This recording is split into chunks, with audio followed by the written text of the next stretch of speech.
Hello YouTube. This is just a little excerpt from this week's Gold Seek Radio, and it's appertaining to how Greenspan's attitude towards gold in the public arena seems to be changing. So just bear with me, I thought you might find this interesting. It's only a few minutes.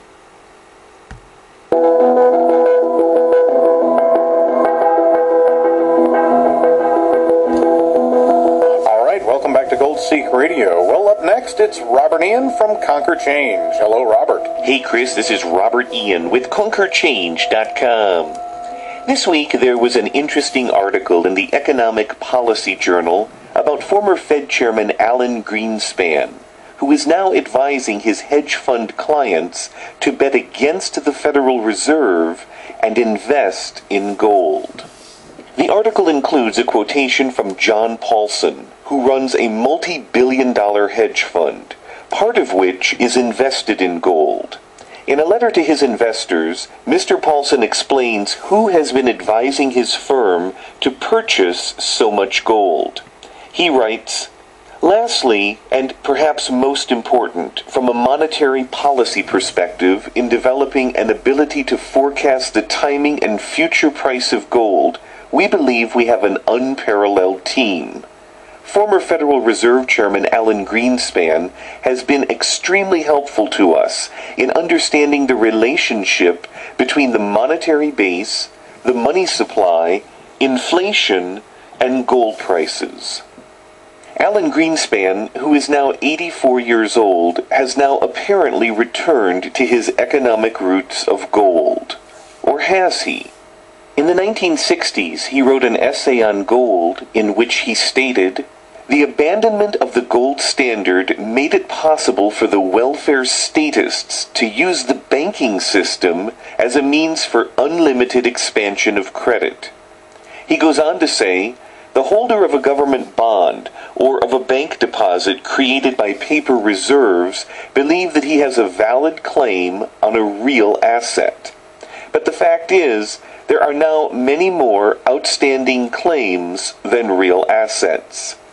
He concludes by saying, "In the absence of a gold standard, there is no way to protect savings from confiscation through inflation." However, during his time as Federal Reserve Chairman, he was the banking system that created an unlimited expansion of credit. His monetary policies were directly responsible for the dot-com collapse in 2000 and the housing and economic collapse of 2008 and 2009.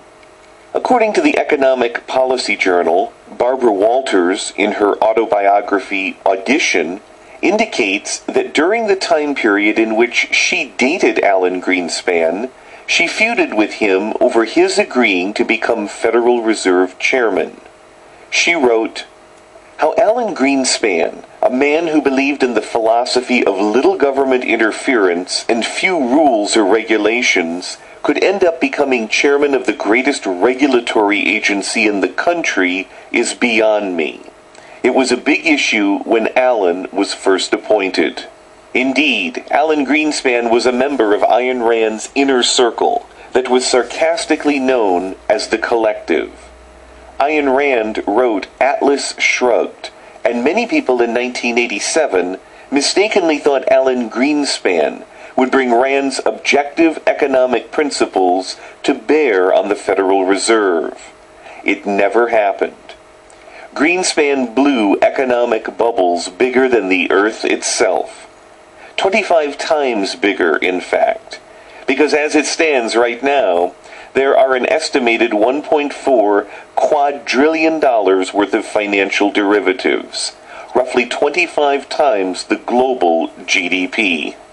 There is plenty of blame to go around in this economic disaster, including banks, Congress, and several presidents.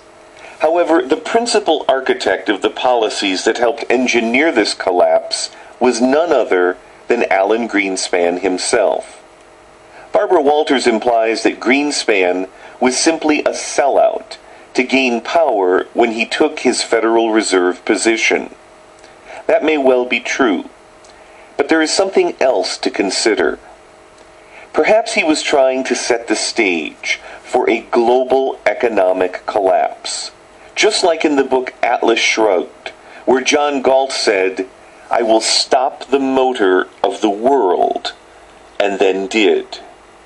Alan Greenspan never made such a bold statement, but in practice, his policies over a span of 18 years helped lay the foundation for stopping the economic motor of the world. It's happening right now, and it's going to continue.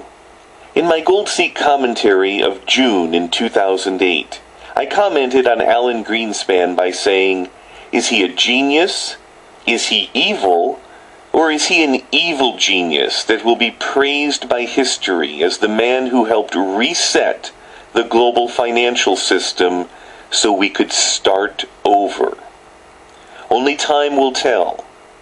But getting there will not be half the fun. Chris, I'd like to urge all Gold Seek listeners to navigate to my website at conquerchange.com and sign up for my next teleseminar on gold. So there you go.